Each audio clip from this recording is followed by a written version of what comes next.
Hey guys, what's going on? That's it's pretty interesting for me and for you maybe as well, especially for my friends to see me making a video for YouTube.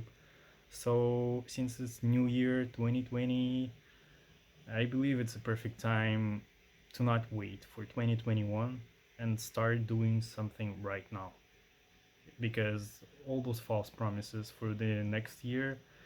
Mm, I don't really like them. If you want to do something, do it right now. Don't move it. Don't wait till Monday. Don't wait till the next year. So this video is about my close friend. We've been together for a lot of shit, and he's a transgender person. And the way he opened this kind of book for me about this type of people, uh, I was like, you must do this stuff on camera. People need to hear. People, they need to know what it's like to be that this kind of person because it's not a sugary at all. So we made a little interview. I hope you're gonna like it, and let's go. So, what's your name? Hi, let me introduce myself. My name is Alex. Actually, it's not my real name because the country that I'm coming from, my name is Chinggis, but I ended up changing my name, but later on I'll tell you the reasons why. Yes. Why you don't like your name? Well, first of all, I would say that there's a lot of reasons, but one of the reasons as well is that this name does not associate with who I am and not only my personality, but I would also probably say that my inner world, which is we're gonna get there. Okay.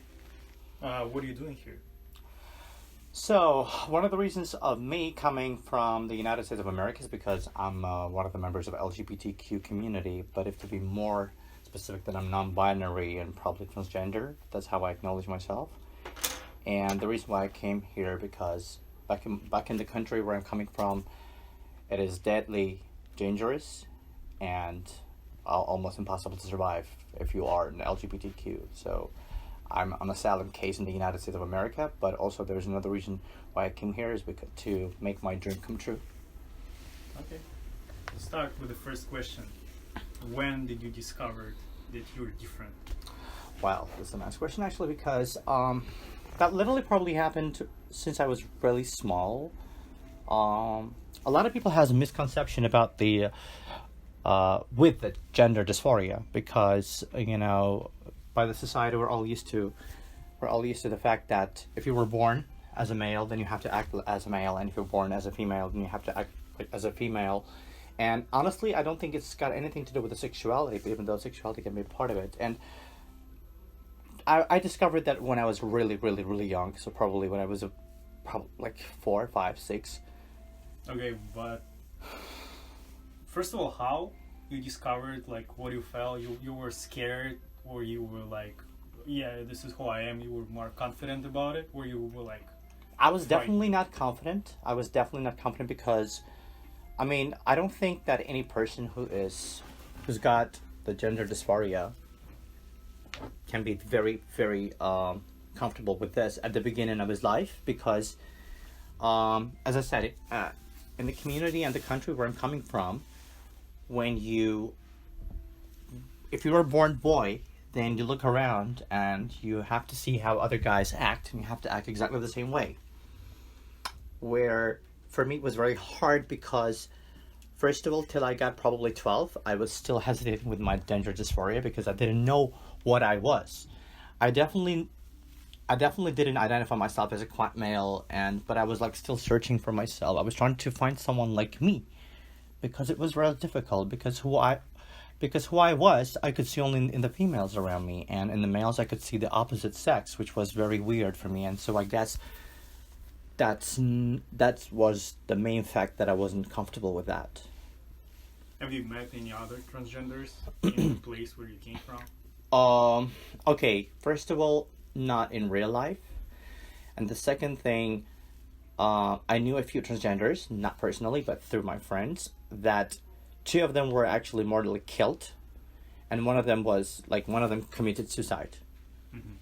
They were transition or not? The one who committed suicide, she was in transition. In the process or already? Yeah, she had. I mean, as I know, I'm trying to remember her name, Bellic. Okay, as I know, she had already her breast implants done. She was on hormonotherapy for over a year and a half, I guess, and she was actually gonna go and get the like the vagina plastics done in Turkey, because the Turkey is a neighboring country to my country, so, and it's much cheaper over there to get those kind of surgeries done, because back in my country you can't do this kind of surgeries, otherwise you're gonna go to the jail. Oh, so It's a crime. It's a crime. Okay. Does it, like, this dysmorphia kind of affected your life, personal life, Absolutely. in terms of like relationships? Oh yeah. Something, like, more serious than friendship? Oh yeah, definitely. Definitely, because first of all, the fact that I was identifying myself more as a female than male, and then of course I was at this point attracted to males, and but the problem was that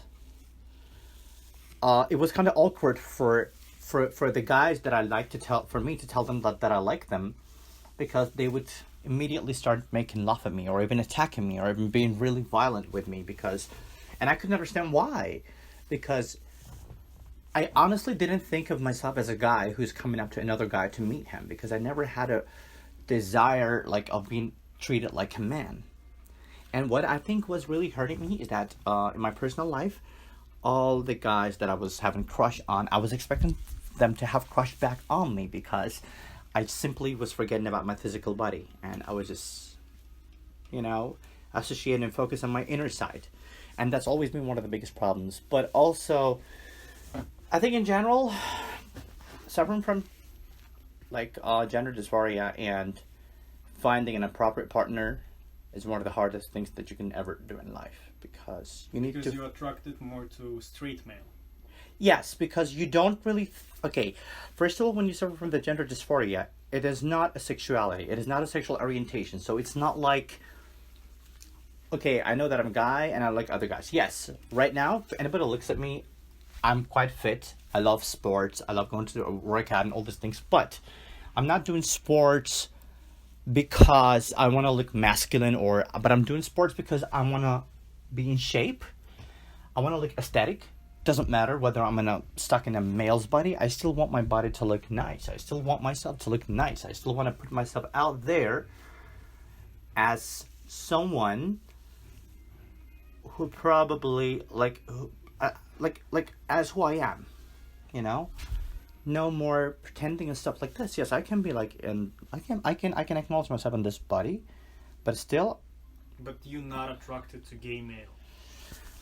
Uh, If someone is gay, it's like, okay, well, not gonna work, or you see, well, I think this is more of a compatibility subject, but I think the reason why I wouldn't probably be attracted to a gay male if he was submissive, or in other words to say, if he was also on a feminine side, then I think it's impossible for me to do this. But if the men that I'd be attracted would be on a male, like leaning on the male side, which is the top side, I would say, then probably something could work out. But again, it depends on the person individually, because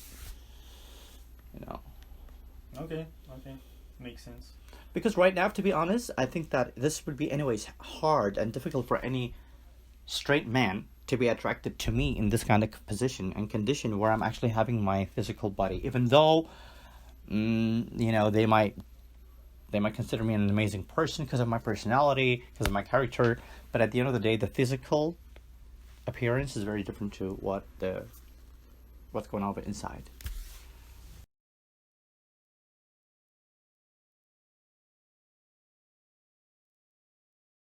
Do you have any medical proof that you're transgender? Yes, I do. I mean, actually, by the law of the World Association of Psychiatrists, you cannot have or any permission of sex reassignment surgery unless you have been given a legitimate document from the psychiatrist that you are actually having the troubles with with acknowledging your sex in terms of that you are suffering from gender dysphoria or non-binary or just a transgender. Is it hard to get? It is hard to get if you are not transgender. I mean, because No, yeah. I mean, in terms of like, is there many doctors that you need to go through? all right, back in my country where I was able to get that, it was hard. It was fucking hard. I mean, sorry for my language, but I mean, when remembering those moments, really, it was really hard because, first of all, again, as I said, the country that I'm coming from is a quite homophobic place, and the country that I'm coming from is actually an Islamic country, and there's a lot of restrictions for LGBTQ. If you're LGBTQ back in the country that I don't want to name, that I don't really want to mention right now, at least, it's a really hard again to be even gay or lesbian, but whatever. So when I was taken to psychiatrist first by my parents, and when I was given the diagnosis transgender, of course my parents were no way agreeing with that, and they tried to revitalize me. They tried to do a lot of things in order to treat me, and then the second time I actually ended up going to um psychiatrist with my ex-boyfriend. I would say that with someone that I was dating, and every time I was diagnosed with depressions, but there was underlying condition of this depression because a lot of people who suffer from the gender dysphoria or transgenders and non-binary are having exactly the same kind of symptoms if you think about it. So I had very similar symptom, and like with depression, anxiety, suicidal thoughts, and of course the people who my friends, a few friends that I only had, were really worried about me at that point, and they forced me to go to the head psychiatrist of the country, and where he actually diagnosed me with a transgender, but then he forced me to go through three different psychiatrists, even though he just could have given me the permission without any troubles, but he forced me to go through different psychiatrists to make sure that, as I said, I'm suffering from this kind of disease, even though I don't understand how it's disease. So, and then he forced me to go to one psychiatrist and the second and the third, and that was an embarrassment because they were asking all those questions, and they were going deep down into the sexual details, and that was horrible for me. That was horrifying. First of all, they were, I mean, the behavior was disgusting. Only one of them actually, the guy who gave me a document, who gave me that permission, literally, and wished me a good luck and told me to leave the country because he said that if I stay in there, I'm probably gonna end up dead. And that's what I was literally told by a psychiatrist. That after was killed back in my country. Yeah. So, So it's pretty hard to get a actual proof that you're transgender. Nothing about you being raped in the childhood. Okay, so the funny thing is that. that exactly that's what I said. That was very embarrassing because I was asked all those questions. If I was anally raped by any man, if I was anally raped by how many men, and I mean, okay, when you're going through that once to answer the questions, just to acknowledge and to discover, who you are, it's a different thing. But when you go through the same shit 4 times, and every time you gotta go through all your thoughts and all your childhood, this is painful and this is torturing. And they were perfect, go for it. Because, how old were you? At that point, actually, I was at my 16th, 17th. I would probably say even 18th. So you're pretty much teenager. Yeah. Yeah, and it's pretty sensitive to be asked these questions. And at that age. Okay. Yeah.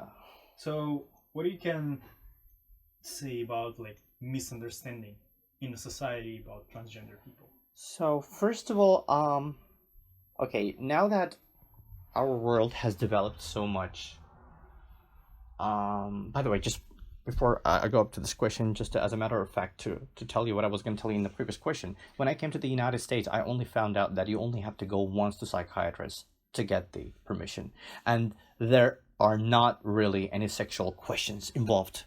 Are you sure it's a good thing or bad thing? Well, I mean, first of all, I am more than sure that I've been to different psychologists in this, in America, since I came here. For you, yeah, you passed through a lot of them, but here, don't you think it might be mistaken?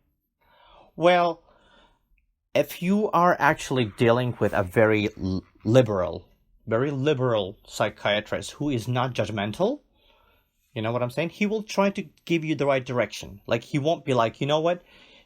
It doesn't work like, okay, you know what?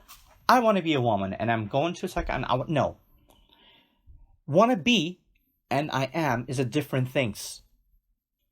Like, you might want to be, I don't know, a god or an angel. But if you are a god or an angel, it's a different thing. So I don't think there is such a thing like, I want to be a woman. It's like, either you are born this way, either you're just not. So it's not a choice. It's not a choice. And honestly, people have to understand that it's not about the choice. That nothing is choice. Not only that, I believe that even the sexuality is not a choice. Like, but everything should be in a disciplined way. Right now, what we're seeing around the world going on, this is a chaos. Like, this is total chaos. And there is a lot more that LGBT community can have to give. Not only the bad things, but also good things. But again, we have to be all together and disciplined. That's important. Yeah, so I mean, it's one of the answers to a question, the misinformation about transgenders. Yes. Like that, The people think that it's a choice. Yeah, it's no, like it's not a choice. I mean, probably if I was born, like, mentally, like a cis man, like my body is, then probably I would have been much more happy. I would have been much more comfortable. I wouldn't want to change anything about myself. But as long as this is a very big, like, disharmonia between me, disharmony, like, right inside me, between my body and my soul, then that's what's causing me trouble, so to say. Is it troubles in terms of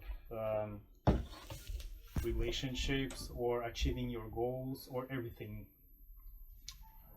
Okay, to most of the people who still know me, they know me as a gay man.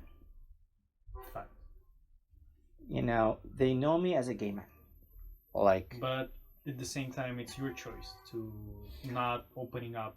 Even I can't. Still right Yes, now. Yeah. yes, because, you know, just imagine yourself that you have been hiding this fact for almost All your life. 30 years. Basically, yes. 30 years, and 30 years, everybody was acknowledging you as a male. You had a male name. Everybody was treating you as a male. You had to have male friends.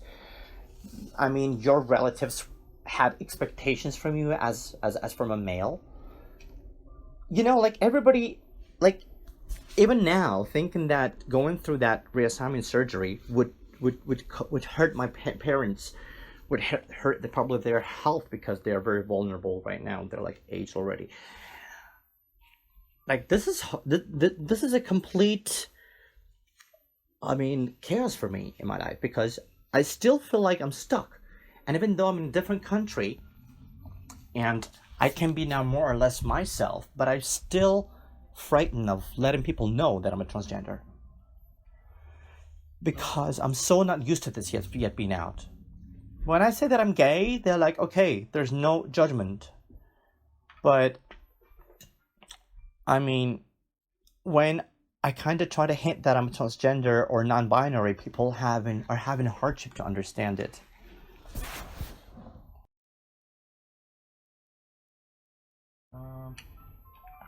Do you have any like psychological traumas from being transgender, or psychological problems? You know, like depressions. Yes. Suicide thoughts. You know. I mean, right now it's better. Right now it's better than it was probably 10 years ago. But since I realized that I was kind of stuck in the wrong body, I think since then my heaviest depression started. I was having the anxiety, I was having the panic attacks, I was having the suicidal thoughts. I mean, because, you know, I was literally alone. Because I couldn't tell anyone. Like, nobody would understand. Even now, I know that we're making this video, and I really want it to be a help for a lot of people, for a lot of younger people. So because basically, you're saying that being a transgender not actually the cause of depression and all the stuff. The society, like depression. you being not accepted in a society, the cause the depression and anxieties and all the stuff, right? Well, that's what well, what I would say is that probably the being transgender is the cause of it. Not the depression is the cause of that. But No. I'm saying you being transgender not a cause of depression. Your depression coming from society not accepting you because you can't find friends. yes, Yeah. And yes, absolutely, absolutely. And also, you see, let's say that again, I know that there will be a lot of judgments given that we're doing this, but what I'm trying to say, I don't care about the judgment that people will say that, oh, it's not right or it's not good. I believe that we all have rights to live our life the way that we want to live and the way that who we are. But just one thing to say, I believe that this is really important for people who suffer from depression. Like, I've been there. I know how it feels. I wanted to kill myself many times because of the same kind of reason. I had a lot of tears in my life. I had a lot of abusement and a lot of humiliation in my life. I went through hell and like anything that is possible probably to go through. Anything that is, and I want to say one thing. If I made it through, to the younger people, make sure that you can make it through. Trust me. You can make it through. Do not ever give up. Do not give up on your life. Do not give up on who you are. Because you only got you, no one else. What helped you My faith. to get through? Okay, first of all, there were a lot of factors, but the main thing, I think it was my faith. I knew that there was going to be a better life out there. I hoped for it. Actually, what really helped me to get through is my hopelessness. I was hopeless. I was completely hopeless. I didn't see any light at the end of the tunnel.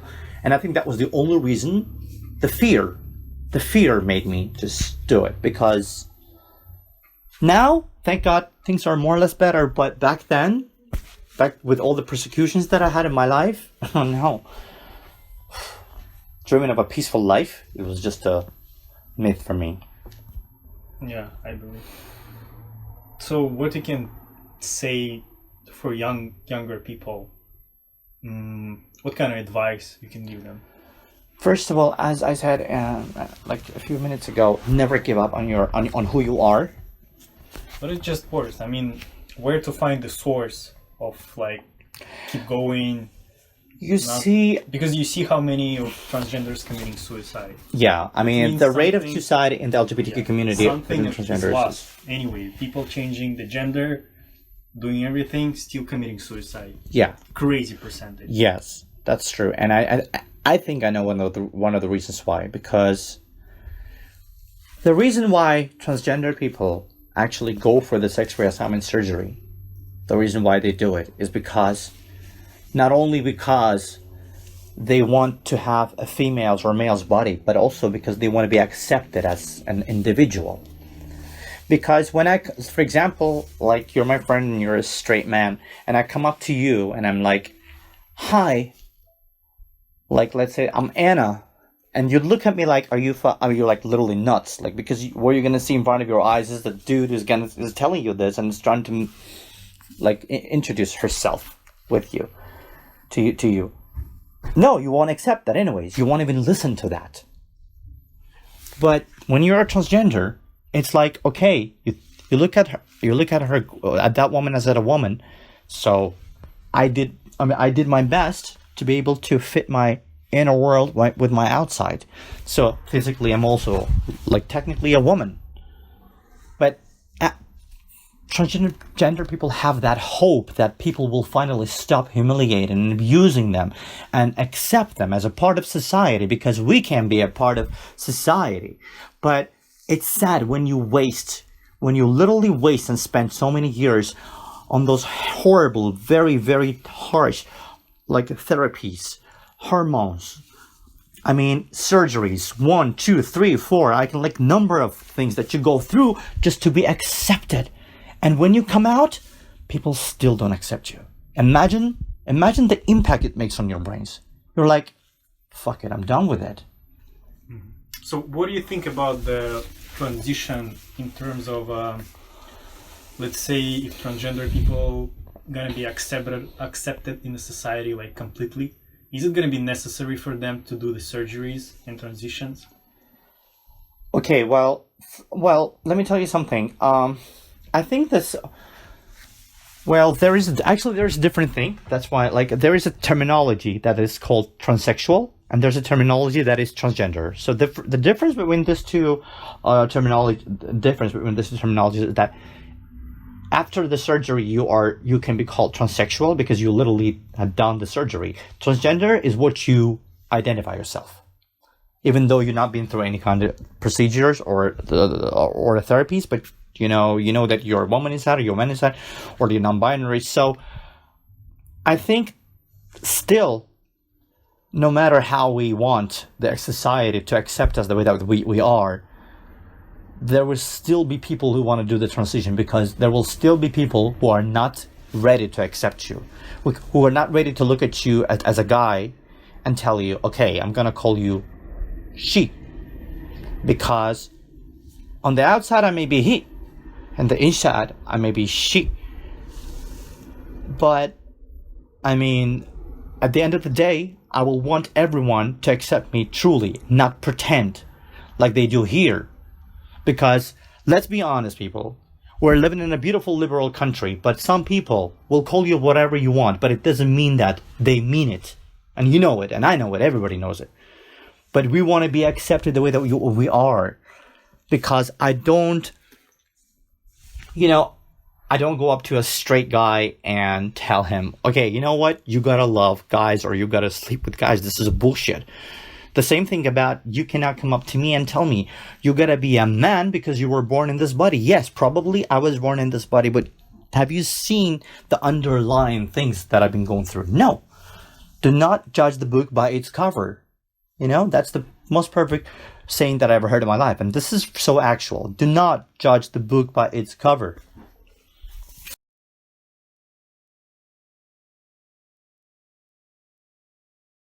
That's what I'm saying. This is horrible. Like, I mean, for someone who's like me, for someone being a part of this kind of community, it was impossible, like, to be there and stay sane. It was impossible. Like, that is not something that one person, like, probably living in America could ever imagine if he really lived a life back in there. It's very hard. And here it's completely different. But there, that's... So have you met more partners here or there? In terms of sexual partners? Yeah.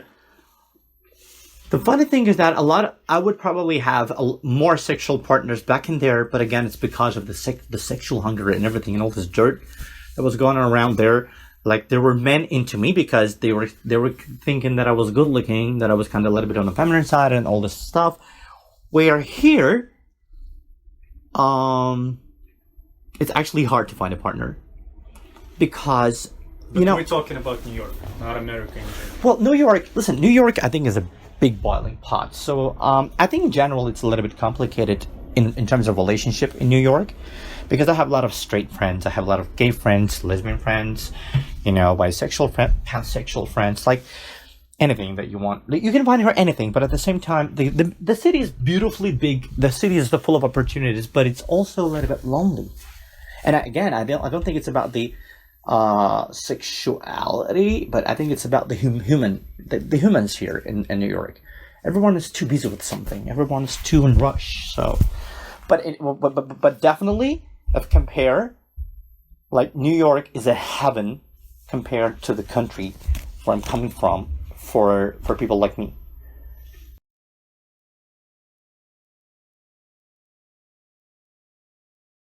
Hey, since we're making this video, there's gonna be a lot of your own friends who have no idea who you are. Right now, you're gonna open their eyes to who you are. Yeah. What do you want to tell them? Well, first of all, I want to say that people who know me, they just know me, and they know me they know my personality of who I am, And I don't want them again to judge me because of my sexuality or because of my identity. Basically who you are. Yeah, I mean, for me, nothing has really changed because I've always been this way, and it's always been me. For them, I mean, whoever I'm friends with, I love and respect each and every of them, including you. And I just, this is just me. The way that you've always known me, and all I can say is that I'm grateful that I have each and every one of you here. Maybe some of you cannot accept me this way. Would you judge them? No, because this is this is their right, just like it's my right to actually make this video or not make it. So I decided that no, you know what? Because again, I'm not doing this just to let the world know. Oh my God, there are thousands of transgender people who are suffering. No, but I'm 30. I'm over 30 years old, and I know there are still a lot of people. That are struggling, and they are much younger than me, and they don't know what to do. They don't know what to say. They don't know who to resort to for help. In America, it's easier, but back in the countries where I'm coming from, this is a real hell. So I just want to say that the reason why I'm making this video is like this things happen, and this is normal. You're not alone. No, trust me. There are so many things going on in the world, in people's heart, in people's life that they just don't talk about. But if they don't talk about it, doesn't mean that it does not exist or it's not there. It's always there. There's not one person who is not having a story in their life right now, trust me. Not even one person. They all have this story going on, and the older I'm getting, the better I understand that everything what we've been taught is nothing but really a bullshit in our lives. Just open your eyes. Just open your eyes and trust me, you'll see much more different than you always saw before. So this is it. It's the first part of the cycle of our videos about transgenders. I want to do this personally because he's my friend and we've been through a lot together. And I believe it's just something that necessary. It's necessary to show these people, to talk about them, to figure out what's going on. Because if you don't mention the problem, it doesn't mean it doesn't exist. That's the only way to, at least to reach some people who never even thought about it. So we gonna try to make another one maybe next week. If you have your own question, just leave them in the comments. Subscribe to our Instagrams. You can leave your questions there. We're gonna pick the most interesting one and mention them on the next video. Okay, guys, thank you for watching. First of all, second of all, Happy New Year. I hope you're doing great, even though this year wasn't the best one. We all know that. But I'll just want to say that I hope you won't be such a judgmental in terms of like the technical stuff and all this thing. Yeah, we're just tasting the waters basically. And the next video is gonna be way better because I have everything for that, all the microphones, cameras, and all the stuff. We just wanna to try something.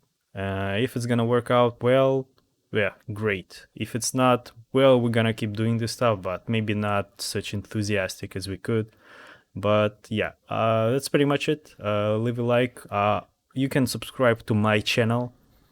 There's gonna be pretty different videos, not about transgenders and LGBT community. It's gonna be my own videos about more relationships, about the way how to talk with the girls, how to make healthy relationships and all this stuff. So thank you for watching and see you in the next video.